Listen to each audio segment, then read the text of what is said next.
What's going on, guys? How you doing? We're on track 5, Unexpected Trio of Sorts album, Spherical Illusions, track, A Sprinkling of Cosmic Dust. Amazing. Cool, all right. This is very interesting stuff. Very interesting stuff to check out. And let's get to it. Bam.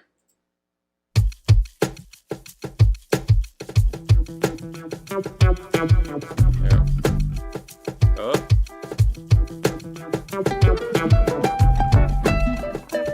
Got a bass part here.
Cool.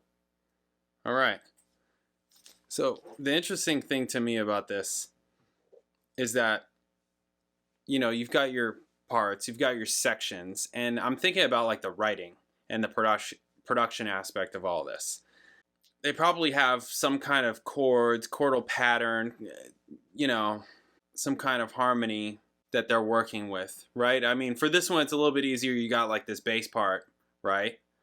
So there's that, and there's the one section, and then there goes to the next section, which has different harmony. It's more active harmony, right? It's kind of moving down, it's moving up, right? You're getting different chord changes, so you're getting different kinds of chord tones and notes and colors that you can use over those chord changes, right? Versus the kind of what I'll call the verse section, which is just more one tonality, right? And there's some bit of melody like over the verse part, but a lot of it sounds kind of, I mean, it's like they say, improvising. It's like it says, they craft improvisations, forming exciting new compositions and beautiful and original works of art through music, right? So a lot of it is improvising, like by design, right? And it sounds that way. It sounds that way. In a way, some of it kind of sounds a little bit like meandering a little bit, but that may also just be because there's 3 guitar players. There's 3 guitar players. You've heard me before. 3 is too many guitar players. But in this instance, I will say it's not, because it's not that kind of band.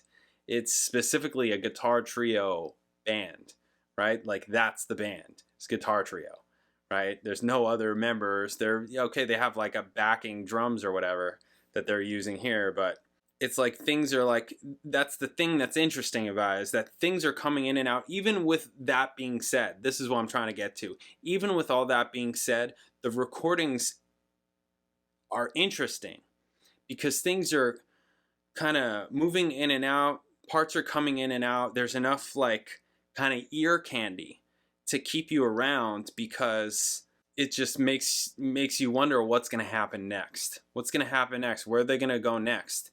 You know, all of a sudden this drops out, this comes in, and all of a sudden there's things that are kind of like, sound like they're like creeping in or whatever. You know, this is happening, I'm talking about throughout like all of these tracks. Just different things that are whooshing in and out. All of a sudden the tone changes and there's reverb all of a sudden and stuff like that. There's different things that are happening that are keeping you here, which, you know, if you watch the channel, that I love that.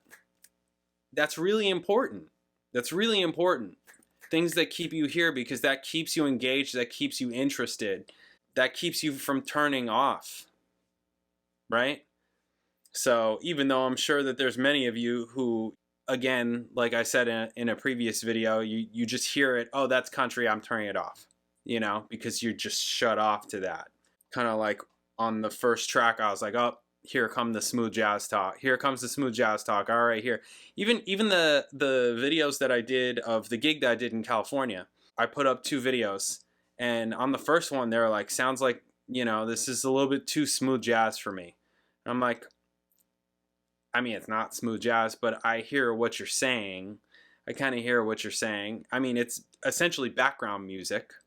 We were playing background music for a party. And I think that this is kind of no different. It's kind of no different. And there's room for that. There's space for that. There's probably more music that's like this than there is artists. More people, think about, well, for me, I'm going to say think about your parents and your grandparents, but maybe for some of you, maybe just your parents, and maybe for some of you, you. But, you know, my grandmother would totally listen to this. Totally listen to this. My mother would totally listen to this. Just put this on and make dinner. Just put this on and go out by her pool. Just put this on. My grandmother paints, right? This is one of her paintings. We got her paintings all around the house. She paints. She would totally put this on and just start painting. Because it's that kind of thing. It's the music for your activity, right? For the thing that you're doing, whatever it is. Like, you know, I just want to have something on. I don't want to just listen to the TV in the background. I don't want somebody talking at me, right? Or listening to that kind of thing. I just need some instrumental music, right? Here you go. Perfect. It's perfect. And it's interesting enough. It's kind of engaging enough where, you know, it gets the kind of synapses flaring, right? That's what I'm getting at, is that even with, you know, my use of the word meandering, there's the other side of it.